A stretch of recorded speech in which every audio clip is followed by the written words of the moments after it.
So, nasaan ka today ngayon? Ito, ang sarap nito. Nandito ako sa Tang and Java. So, ayan, this is, they have gelato here, and this is mais flavor, corn flavor. Sarap.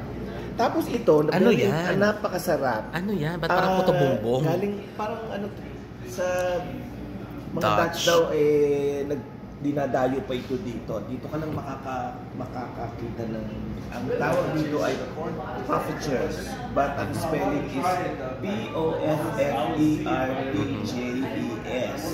Poffertjes. So hanapin dito sa Tang and Java. Tang and Java. Sa corner ito ng, dito lang sa, ano corner ito? Ventura and Fallbrook. Ventura and Fallbrook. At ito naman yung pinakamagandang chef. Yan, si Diana siya. Yan. Kasing ganda nyo. Ayan. Kanyang Yung husband. Si James. Ayan. So, eto natin tikman ko na uli. Sige nga, ano ba? Ano bang lasa? O, di ba ang sarap ng kutsinta? Ay, hindi pa kutsinta yan. Ano yung hotcake na crispy sa labas, pero ibang klase. Hindi siya matamis, tama-tama. Puntahan dito sa Tang and Java. Napakasarap. Tang and Java.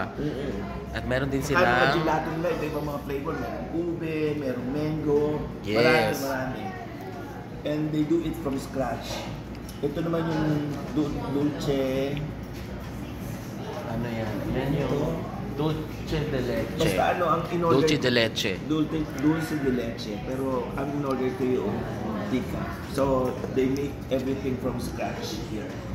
So, meron din silang bibingka dito, pichi-pichi. So, mga organic teas, mga specialty cold drinks, smoothies, mga special lattes.